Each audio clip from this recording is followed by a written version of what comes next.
Mentally torture हुआ वो तो वापस नहीं आ सकता ना। बच्चे रोते रहे, 3-3 दिन बच्चों ने खाए नहीं। इनके कई माँ बापों को ये डर था कि हमारे बच्चे कुछ कर ही न लें, तो उन्होंने कहा भी बाढ़ में जाता है 1 साल कोई परेशानी नहीं है, अगर आप 1 साल इसमें चला भी जाएगा तो वो, लेकिन वो जो 3 दिन थे बच्चों ने कैसे काटे होंगे, कैसे बच्चे रहे होंगे, तो एक बहुत बड़ा मेंटली टार्चर। और माँ बाप, जिस माँ बाप के पास पैसे नहीं है, बच्चा सामने रो रहा है, उसने कुछ ना कुछ तो किया होगा ना। किसी ने जेवर बेचे होंगे, किसी ने कुछ चीज़ गिरवी रखी होगी, किसी ने उधारे मांगे होंगे, किसी ने जलालत भी उठाई होगी, भी हाथ जोड़ किसी से मांगे होंगे, तो इसके लिए सब सरकार जिम्मेवार है। तो सरकार को उनके पैसे वापस करने चाहिए, और मैं कहता हूँ कि सरकार को जम्मू की नौजवानों से माफ़ी मांगनी चाहिए। देखिए, मैं ये कह रहा हूँ कि ये जो एक पार्टी है ना, उसकी दुकान ही धर्म पे चलती है, और तो उनके पास है कुछ नहीं। 9 साल से सरकार में है, लोगों को क्या दिखाएंगे भाई। ये सेकुलर मुल्क है, जहाँ हर धर्म के मुल्क रहते हैं, जहाँ मुस्लिम रहता है, जहाँ सरदार रहता है, जहाँ हिंदू भाई हैं, जहाँ क्रिश्चियन भाई हैं, बौद्धी जैनी सब लोग यहाँ रहते हैं, और ये सबका मुल्क है भाई। जो काम करने वाले हैं वो करो ना, बच्चों को रोज़गार दो, देश की विकास करो, महंगाई पर काबू डालो, काला धन विदेश से वापस लाओ, 15-15 लाख लोगों के अकाउंट में दो, 2 करोड़ नौकरियाँ हर साल दो। 18 करोड़ नौकरियाँ देनी थी 9 सालों में, वो दे नहीं पाए, तो ये एक नई बात अब लेके आ गए हैं। इससे क्या होगा मुझे बताइए, मुल्क तो मुल्क है ना।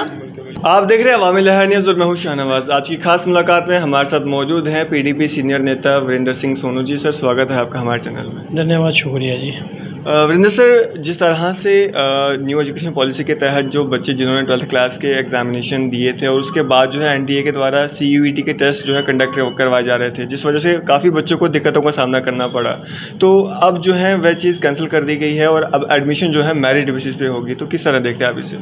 देखिए, ऐसे है कि जिस तरह से सरकार ने यह फैसला किया है, तो मैं सरकार से पूछना चाहता हूँ कि पहले जम्मू कश्मीर के नौजवानों को इतना परेशान करने की ज़रूरत क्या थी। आपने पहले सेंटर बार बनाए, फिर नेशनल टेस्टिंग एजेंसी ने, जब वह मुफ्ती साहिबा जी ने ट्वीट किया, प्रेस कॉन्फ्रेंस करके कहा कि ये गलत है, तो फिर नेशनल टेस्टिंग एजेंसी ने यह कह दिया कि नहीं जी, जम्मू कश्मीर में ही होंगे। बीजेपी के एक मेंबर पार्लियामेंट ने भी कह दिया जम्मू से। तो उसके बाद जनाब टेस्ट का जब दिन आया तो टेस्ट सेंटर बाहर बन गए, बच्चे पहुंच ही नहीं सके, बच्चे जा नहीं सके, और जो बच्चे जा रहे थे वो पहुंच नहीं सके, तो आधे से ज़्यादा लोग रह गए, तो जो गए भी हैं। तो आज सरकार ने, फिर उसके बाद हमने प्रेस कॉन्फ्रेंस की, बाकी पार्टियों ने प्रोटेस्ट किया, तो सरकार ने आनन फानन में एक फ़ैसला लिया। आज अगर सरकार ये कहती है कि उसके बिना टेस्ट हो जाएगा, एडमिशन मिल जाएगी, तो फिर ये इतना पंगा करने की ज़रूरत क्या थी।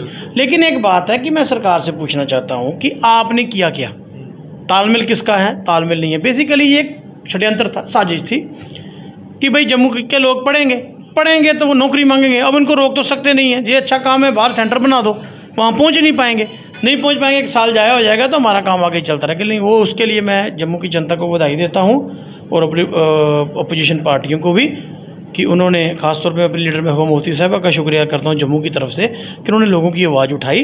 तो आज हम क्या है कि सरकार बैकफुट पे आई, वापस आई, उन्होंने कहा नहीं, उसकी एडमिशन मिलेगी। तो लेकिन मैं पूछना चाहता हूँ, जिन लोगों ने 3 दिन मेंटली टार्चर सहा, रजौरी पुंछ का बच्चा ने कहा जी मैं कैसे फगवाड़ा पहुँचूँगा, कैसे वहाँ चंडीगढ़ पहुँचूँगा, मोहाली, कोई पहुँच पाए, कोई नहीं पहुँच पाए। जो पहुँच पाए उनका खर्चा कितना हुआ?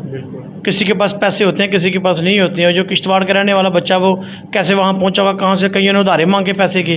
तो ये था सिर्फ नौकरी नहीं, एडमिशन के लिए। तो ये एक जो इतना बड़ा नुकसान है, तो सरकार उसकी भरपाई करेगी, उन बच्चों के 3 दिनों वापस ला देगी। तो मैं समझता हूँ कि सरकार नाम की चीज़ नहीं है, सरकार सिर्फ लोगों को बेवकूफ़ बना रही है। और ये कवायद थी, तो चलो मैं शुक्र करता हूँ ऊपर वाले का भी और जम्मू के लोगों का भी। हमने प्रोटेस्ट किया, हमने अपनी आवाज़ लोगों में रखी, तो सरकार ने उनको मौका दिया। लेकिन मैं सरकार से कहना चाहता हूँ कि जिन कामों के लिए आपको रखा गया वो काम कीजिए।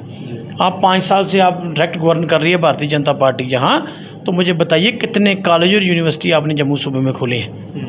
आप जम्मू की बात करते हैं, नारे मारते हैं, तो उसमें कितने खोले हैं? उस चीज़ का जवाब जो है जनता को जरूर दें। जी वीरेंद्र जी, जिस तरह से बच्चे जो हैं आउट ऑफ JNK UT जो है सेंटर्स उनके बने, तो टेस्ट देने वहाँ गए, तो जो बच्चे वहाँ गए, चलो उन्होंने टेस्ट दे दिए, लेकिन जो बच्चे वहाँ पहुँचे 1-2 मिनट लेट हो गए, सेंटर ढूंढते टेस्ट ना दे पाए, तो उनका खर्चा तो फालतू में हो गया। और अब जो ये टेस्ट कैंसिल कर दिए गए हैं, तो क्या ये जो खर्चा उनका हुआ है, क्योंकि बहुत सारे लोग ऐसे हैं जो अफोर्ड नहीं कर सकते, तो उन्होंने या तो उधार लिए पैसे या फिर अपना कुछ गिरवी रख के जो है बच्चे की टेस्ट के लिए बाहर चले गए, तो क्या उनका पैसा उनको रिफंड किया जाएगा? देखिए, सरकार को तो उनका पैसा रिफंड करना चाहिए, क्योंकि गलती सरकार की है, किसी की तो नहीं है ना।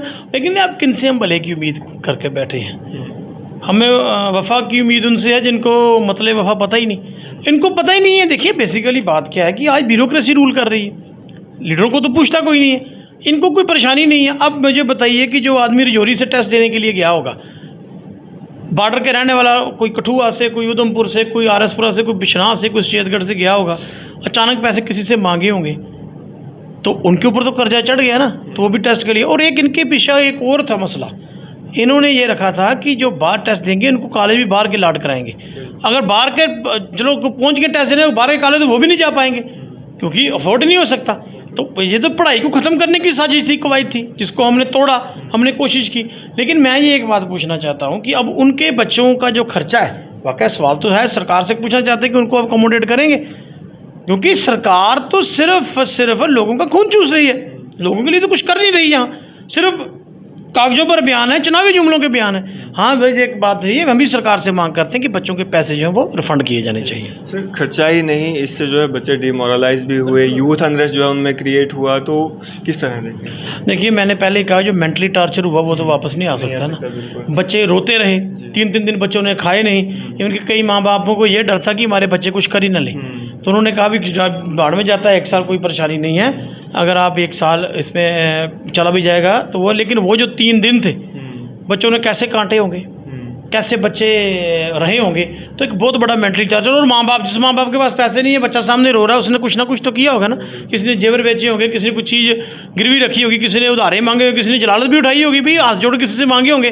तो इसके लिए सब सरकार जिम्मेवार है। तो सरकार को उनके पैसे वापस करने चाहिए, और मैं कहता हूँ कि सरकार को जम्मू की नौजवानों से माफ़ी मांगनी चाहिए। वीरेंद्र सर, जिस तरह से आप देख रहे हैं कि आए दिन जो है तरह तरह की मूवी सामने निकल कर आ रही हैं, जैसे कि हम बात कर लें कश्मीर फाइल मूवी की, उसके बाद केरला स्टोरी, और अब जो है 72 हो रहे हैं, जिसका टीज़र भी जो है लॉन्च हो चुका है। तो किस तरह देखते हैं आप इस तरह की मूवीज़ जहाँ पे ये दिखाया जाता है कि पर्टिकुलर धर्म जो है गलत है?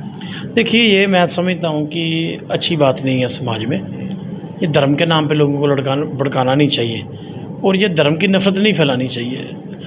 हर धर्म में बुरे लोग होते हैं, धर्म कोई बुरा नहीं होता, हर धर्म में बुरे लोग होते हैं, वो आपके भी होंगे, मेरे में भी होंगे, दूसरे जितने भी धर्म में होंगे, बुरा इंसान होता है, धर्म कोई बुरा नहीं होता। तो लेकिन जिस तरह का माहौल है भाई, ये पिक्चरों से क्या बनाना है, तो कॉलेज यूनिवर्सिटी बनाइए, हॉस्पिटल बनाइए, लोगों को इलाज कीजिए। फिल्में आई बनी, उससे क्या होगा, इससे पहले भी बनती रही, आगे भी बनती रहेंगी। तो मैं इन चीज़ों को बिल्कुल नहीं मानता हूँ, लेकिन मैं एक बार कि मैं सेकुलर सोच का आदमी हूँ, तो हम सेकुलर भारत की बात करते हैं, और धर्म कोई बुरा नहीं हो सकता, धर्म में लोग बुरे हो सकते हैं, किसी के धर्म को बुरा नहीं कहना चाहिए। वीरेंद्र जी, जिस तरह से हम अपने हिंदुस्तान को एक गुलदस्ता कहते हैं, और अब इस हिंदुस्तान को जो है हिंदू राष्ट्र भारत बनाने की जो है बात की जा रही है, जहाँ पे तरह तरह के लोग रहते हैं, तो किस तरह देखते हैं आप? देखिए मैं ये कह रहा हूँ कि ये जो एक पार्टी है ना, उसकी दुकान ही धर्म पे चलती है, और तो उनके पास है कुछ नहीं, 9 साल से सरकार में है, लोगों को क्या दिखाएंगे भाई। ये सेकुलर मुल्क है, जहाँ हर धर्म के मुल्क रहते हैं, जहाँ मुस्लिम रहता है, जहाँ सरदार रहता है, जहाँ हिंदू भाई हैं, जहाँ क्रिश्चियन भाई हैं, बौद्धी जैनी, सब लोग यहाँ रहते हैं, और ये सबका मुल्क है भाई। जो काम करने वाले हैं वो करो ना, बच्चों को रोज़गार दो, देश की विकास करो, महंगाई पर काबू डालो, काला धन विदेश से वापस लाओ, 15-15 लाख लोगों के अकाउंट में दो, 2 करोड़ नौकरियाँ हर साल दो। 18 करोड़ नौकरियाँ देनी थी 9 सालों में, वो दे नहीं पाए, तो ये एक नई बात अब लेके आ गए हैं। इससे क्या होगा मुझे बताइए, मुल्क तो मुल्क है ना, मुल्क को चलाइए। तो इसलिए मैं ये कहना चाहता हूँ कि इन बातों से कोई फ़र्क नहीं पड़ता, ये देश को तोड़ने की बातें हैं, जोड़ने की नहीं है। जोड़ना कन्याकुमारी से कुमारी से लेके कश्मीर एक है, हम सब लोग भारतीय हैं, जितने भी धर्मों के लोग यहाँ रहते हैं। सबसे पहले देश है, उसके बाद दल है, तो उसके बाद सरकारें। ये कोई बड़ी बात नहीं है, हम देश के साथ हैं, देश की हर बात हमारी है, और भारतीय जनता पार्टी देश नहीं है, और इस तरह की बातें नहीं करनी चाहिए, सेकुलरिज्म को और मजबूत करना चाहिए। वीरेंद्र सर, जिस तरह से ब्यूरोक्रेसी में आप देख रहे हैं कि जितने भी विभिन्न पोस्टें हैं, तो बाहर के लोग वहाँ पे अपॉइंट हुए हैं, तो विभिन्न पोस्टों पे अपने सर्विसेज दे रहे हैं। क्या जम्मू कश्मीर के युवाओं में, जम्मू कश्मीर के जो ऑफिसर्स हैं, उनमें इतनी काबिलियत नहीं है कि वो अपनी जो सर्विसेज हैं वो ब्यूरोक्रेसी में सर्व कर पाएँ? जो पोस्ट जम्मू कश्मीर के लोग बहुत काबिल हैं, चाहे IAS हैं, KS हैं, या जम्मू कश्मीर के IPS हैं, बहुत काबिल लोग हैं। मुझे बताइए, जम्मू कश्मीर पुलिस ने इस मिलिटेंसी के साथ मुकाबला किया 30, इनसे अच्छे पुलिस अफसर हो सकते हैं? जम्मू कश्मीर की जो सिविल सर्विसेज है, कितना काम मिलिटेंसी में किया, सब काबिल हैं, सक्षम हैं, वो भी लोग सक्षम हो गए। लेकिन मैं कहूँ कि जम्मू के लोग नहीं है, तो ऐसी बात तो नहीं है, लेकिन ये जम्मू के लोगों को समझना चाहिए भी आप जिनके पीछे लगे हो वो किनके पीछे लगे हैं। वो क्या करना चाहते हैं, इन्होंने रेत माफिया जम्मू कश्मीर में खड़ा किया, सब बाहर के लोग लाए, लीकर माफिया खड़ा किया, बाहर के लोग लाए, अब लैंड माफिया है वो भी खड़ा किया। अब मैं आपको बताता हूँ, आप IAS या KS की बात करते हैं पोस्टिंग की, जो लीकर माफिया खड़ा किया है ना, उन्होंने जो दुकानें ली हैं, दुकानों पर काम करने वाले लोग बाहर पंजाब से आए हैं, बाहर से लोग आए हैं दुकानों पर काम करने वाले लोग, तो ये आपको IAS या KS जम्मू कश्मीर के बंदों को प्राइम पोस्टिंग कोई देंगे? बिल्कुल नहीं देंगे, क्योंकि ये हमें बंधुआ मजदूर बनाना चाहते हैं। तो मैं तो अपील करता हूँ कि ऐसी बात नहीं होनी चाहिए। तो जम्मू कश्मीर के लोग भी तो समझे ना, भी कौन हमें बंधुआ मजदूर बनाना चाहता है, तो किससे हमने सवाल करना और किससे बात करनी। जी जो अच्छा सवाल आपने उठाया है, ऐसी बात नहीं होनी चाहिए। मैं तो कहता हूँ सारे अफसर सक्षम थे, काम करते हैं, पहले भी किया, आगे भी करेंगे। वीरेंद्र जी, लोगों के बीच में अब एक धारणा बन चुकी है कि जम्मू कश्मीर को एज अ टेस्ट लेबोरेटरी जो है उपयोग में लाया जाता है, जहाँ पे विभिन्न तरह के टेस्ट किए जाते हैं, लेकिन उसका असर आम जनता पे क्या पड़ेगा नहीं, ये सोचा नहीं जाता। देखिए, अब यही बिल्कुल सही बात है कि जम्मू कश्मीर को लेबॉर्ट्री बना दिया गया। तो अब भी इन्होंने आए हैं तो एक ये एक्सपेरिमेंट ही किया है ना CUET का, फेल हो गया तो पीछे। भाई आप जम्मू कश्मीर को लेबॉर्ट्री बना रहे हो, केमिकल रिएक्शन जहाँ चेक करते हो, फिर उसको पूरे देश में बेचना चाहते हो, लेकिन वो दुकान इनकी बंद हो चुकी है। वो कर्नाटका के लोगों ने फैसला कर दिया, हिमाचल के लोगों ने फैसला कर दिया, आगे भी स्टेटों में फैसला होने जा रहा है। इनकी बात अब कोई नहीं। भाई जम्मू कश्मीर के लोगों का है, हमारा, हम खुद फैसला करेंगे हमने किसको चीफ मिनिस्टर बनाना और किसको नहीं बनाना। जम्मू कश्मीर के लोग वोट से करेंगे। तो जो हक इन्होंने हमसे 5 साल हो गए छीना हुआ है, हमें हक वो देना नहीं चाहते। तो इसलिए ये मैं कहना चाहता हूँ कि जम्मू कश्मीर के लोगों को बंधुआ मजदूर नाम बनने देंगे, इसके लिए जदोजहद हम लड़ते रहेंगे। तो जम्मू कश्मीर जो है वो अपनी आइडेंटिटी दोबारा उसी तरीके में आएगा। वीरेंद्र जी, जिस तरह से बहुत बड़े बड़े दावे किए जाते हैं, हिंदू हितों की बातें की जाती हैं, हिंदू आस्था की बातें की जाती है, और रिसेंटली की हम बात करें तो जो जम्बू लोचन हॉल उस्ताद मोहल्ला, वहाँ पे जो है 2 बड़ के पेड़ों को काटा गया, तो उसके लिए कोई जो वहाँ के कॉर्पोरेटर हैं उन्होंने ये कहा कि हमने FIR दर्ज करवाई है, तो किस तरह देखते हैं? कॉर्पोरेटर साहब से पूछिए FIR दर्ज किसके खिलाफ कराई है, कौन दोषी है, किसके खिलाफ प्रोटेस्ट कर रही है। भाई ये हमारी आस्था है, जो बड़ के पेड़ होते हैं, ये आस्था हिंदू धर्म में बहुत बड़ी आस्था है। तो इन्होंने तो आस्था ही काट दी। ठेकेदार जो हिंदू धर्म के बनते हैं उनकी आस्था जो काटते हैं। मेयर तो डिप्टी मेयर साहब क्या कर रहे हैं, जम्मू म्यूनसिपल कॉर्पोरेशन क्या कर रही है, कारपोरेटर साहब क्या कर रहे थे। वैसे तो किसी गली में नाली ईंट लगानी होती है, कारपोरेटर साहब कहते हैं मेरी मर्जी के बिना नाली साफ़ नहीं हो सकती, तो इतना बड़ा पेड़ काट दिए, कर क्या रहे थे वहाँ। तो ये मैं समझता हूँ कि ये इन्होंने अपने लिए एक और गलत फैसला को कहते हैं ना, विनाशकाले विपरीत बुद्धि, इनकी बुद्धि विपरीत हो चुकी है। अब मुझे आप एक बात बताइए कि जिन्होंने आस्था नहीं रहने दी जिस धर्म की, तो आप समझ आ गया जम्मू के लोगों को कि वो धर्म को सिर्फ बेचना चाहते हैं। अगर आस्था से उनको लेना देना होता तो कभी बढ़ के बूटे को नहीं काटा जाता, क्योंकि हम किसी की आस्था किसी के साथ जुड़ी है। अगर वो आस्था हिंदू धर्म उसकी बहुत मानता है, मैं भी मानता हूँ कि उसकी मानता है, तो उसको क्यों काटा गया उसके पेड़, और काटने के बाद कोई सामने नहीं आ रहा। अब वो प्रोटेस्ट कर रहे हैं कारपोरेटर साहब जी, मैं फिर भी किसके खिलाफ करा रहे हो, प्रोटेस्ट किसके खिलाफ है। तो ये आज इनका चेहरा जो है जम्मू के लोगों के सामने आ चुका है। वीरेंद्र जी, अंत में क्या मैसेज देना चाहेंगे आम जनता के लिए? मेरा अंत में आम जनता के लिए यही मैसेज है कि हम जम्मू कश्मीर के लोग, पूरे भारतवर्ष के लोग सेकुलर लोग हैं, देश हमारा है, सब कुछ हमारा है।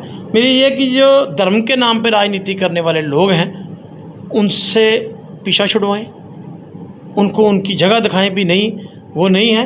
बाकी सब लोग मिल बांट कर रहे हैं, ये मुल्क हमारा है, सबका मुल्क है। तो जैसी नफरत वाली बातों से हमें परहेज करना चाहिए। चलिए, शुक्रिया सर हमारे साथ। धन्यवाद जी, शुक्रिया। तो ये थे हमारे साथ वीरेंद्र सिंह सोनू जी, जिन्होंने हमारे साथ विभिन्न इश्यूज़ पर बातचीत की। आपकी सब पे क्या राय है, आप अपनी राय जो है कमेंट्स बॉक्स में ज़रूर दीजिए। इसी तरह की मजीद अपडेट्स के लिए बना रही है अवामी लहर न्यूज़ के साथ। दीजिए इजाज़त में शाहनवाज।